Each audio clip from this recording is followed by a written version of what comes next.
Hello বন্ধুরা, স্বাগতম আপনাকে রাজীব বাংলা টিভি ইউটিউব চ্যানেলে। আজকে আমরা দেখব যে কিভাবে মোবাইলের মাধ্যমে বিভিন্ন আর্টিকেল বা টেক্সটের ছবি তুলে আমরা কিভাবে এটাকে ওয়ার্ডে অথবা পিডিএফে কনভার্ট করতে পারি। মাইক্রোসফট ওয়ার্ড এবং মাইক্রোসফট ওয়ার্ডের যেই বিভিন্ন ফর্মুলা আছে এবং বিভিন্ন ক্যাটাগরি আছে সেগুলো দিয়ে আমরা এডিটও কিভাবে করতে পারি তাই আমরা আজকে দেখব। তো আমি এটা করার জন্য আমার মোবাইল দিয়ে একটা ছবি তুলেছি একটা বই থেকে।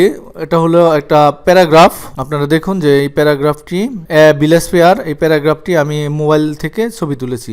এখন আমি আপনাদের দেখাবো যে এই মোবাইল দিয়ে যে ছবিটি তুলেছি এটাকে আমি কিভাবে মাইক্রোসফট ওয়ার্ডের ট্রান্সফার করব বা মাইক্রোসফট ওয়ার্ডের পেজ হিসেবে আমি এই লেখাগুলো আর্টিকেলগুলো কিভাবে ব্যবহার করব। এখানে বাংলাও আছে ইংরেজিও আছে, দুইটা মাধ্যমেই আপনাদের সাথে আমি শেয়ার করব। তো আমি এটাকে কেটে দিলাম। প্রথমে আমি যাব গুগল ক্রোম ব্রাউজার, একটা ব্রাউজার নিব। গুগল ক্রোম ব্রাউজার নেওয়ার পরে আমি এখানে আমার যে জিমেল সেই জিমেলটি আমি লগ ইন করবো। আপনারা আপনাদের জিমেলটি লগ ইন করে নেবেন। তো আমি জিমেলটি লগ ইন করলাম। দেখুন আমার জিমেলটি লগ ইন হচ্ছে। আমি আমার জিমেলটি লগ ইন করতে শুরু করলাম। তো লগ ইন হচ্ছে আমার জিমেলটি। হ্যাঁ, অলরেডি আমার জিমেলটি লগ ইন হয়ে গেল। লগ ইন হয়ে যাওয়ার পরে আমি এটাকে এইভাবেই রেখে আমি যাব আমার অ্যাপসের যেই মেনু বারটি আছে এই জায়গায় দেখুন গুগল অ্যাপস নামে যেই মেনু বারটি আছে, এটা শুধুমাত্র আমি যখন জিমেলটি লগ ইন করবো তখনই এটা আমার গুগল ক্রোম অথবা আপনি যেই ব্রাউজারই নেন না কেন সেই ব্রাউজারে এটি শো করবে। দেখুন আমি লগ ইন করার পরে এখানে গুগল অ্যাপস নামে যে অপশনটি আছে এই অপশনে আমি ক্লিক করলাম। অপশনে ক্লিক করার পরে অনেক অপশন আসছে এখানে, account, search, maps, play, news, Gmail, অনেক অপশন আসছে এখানে। এখান থেকে আমি নিব ড্রাইভ যে অপশনটি আছে সেই অপশনটি। আমি ড্রাইভ অপশনে ক্লিক করলাম। দেখুন আমার গুগল ড্রাইভের ড্রাইভটি ওপেন হচ্ছে এবং এই ড্রাইভে আমি কিছু ডকুমেন্টস রেখেছিলাম। আমি মূলত এই ড্রাইভটি রাফ ইউজ ব্যবহার করি, আপনারা চাইলে এটাকে প্রফেশনালি ব্যবহার করতে পারেন। আর এই গুগল ড্রাইভে বা যেই জিমেলের যে ড্রাইভটি থাকে সেই ড্রাইভটিতে আপনারা 15 জিবি স্পেস পাবেন এবং এই 15 জিবিতে আপনাদের প্রয়োজনীয় ডকুমেন্টস আপনারা এখানে সংগ্রহ করে রাখতে পারবেন। তো আমি যেহেতু একটা পেপার নিয়েছি এবং সেই পেপারটি একটা প্যারাগ্রাফ নিয়েছি, সেই প্যারাগ্রাফটি এই গুগল ড্রাইভে আমি সেভ করে রাখবো। তো এটার জন্য আমাকে নিউ যেই প্লাস চিহ্ন দেওয়া একটা নিউ বার আছে, নিউ বারে আমি ক্লিক করব। ক্লিক করার পরে দেখুন এখানে বিভিন্ন অপশন দেখাচ্ছে, folder, file upload, folder upload, Google Docs আর নানান অপশন দেখাচ্ছে। আমি এখান থেকে ফাইল আপলোড এই অপশনটিতে ক্লিক করব। ফাইল আপলোড অপশনটিতে ক্লিক করার পরে এটা আমাকে নিয়ে গেল আমার নিজের কম্পিউটারে। আমি ওটা রেখেছিলাম, আমার যে ডকুমেন্টসটা এটা আমি রেখেছিলাম ডেস্কটপে। আমি ডেস্কটপে ক্লিক করার পরে দেখুন এই যে আমি পেপার নামে রেখেছিলাম, এটা পেপার নামে এটাকে সিলেক্ট করে এটাকে ওপেন করব। আমি এখানে ওপেনে ক্লিক করলাম। ক্লিক করার পরে দেখুন এখানে uploading one image, starting upload, এটা আপলোড হচ্ছে। অলরেডি আমারটা আপলোড কমপ্লিট হয়ে গেছে। আমি এটাকে কেটে দিব। কেটে দেওয়ার পরে আমি একটু নিচে ড্রাগ করে নিচে নামবো। নিচে নামার পরে দেখুন যে আমার যেই পেপারটি বা আমার যেই প্যারাগ্রাফটি সেটি আমার গুগল ড্রাইভে সেভ হয়ে গেছে। দেখুন আমার এটা সেভ হয়ে গেছে। এখন আমি এটাকে নিয়ে যাব,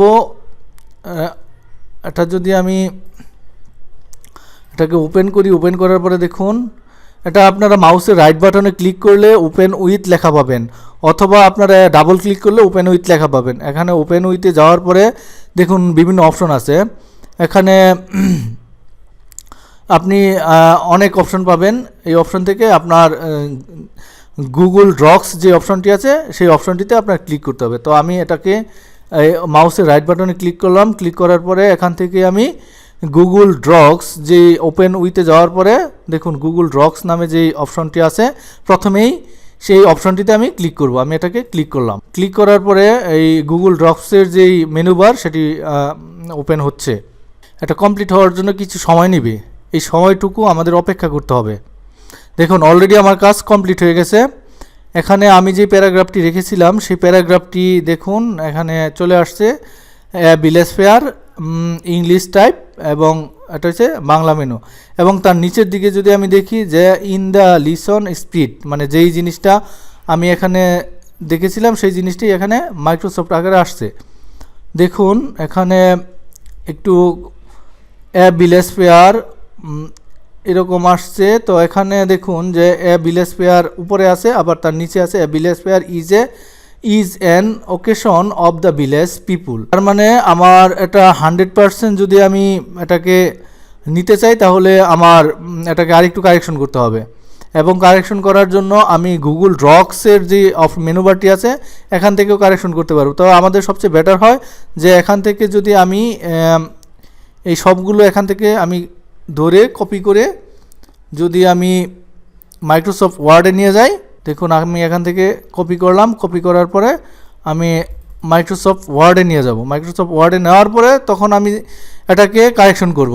আমার যখন আমি ফটো থেকে আমার যে টেক্সটগুলো আছে এই টেক্সটগুলো আমি নিব, নেওয়ার পরে আমি একটি নিউ ডকুমেন্টস নিই, Ctrl+N দিয়ে নিউ ডকুমেন্টস নিব, নেওয়ার পরে আমি এটাকে পেস্ট করব।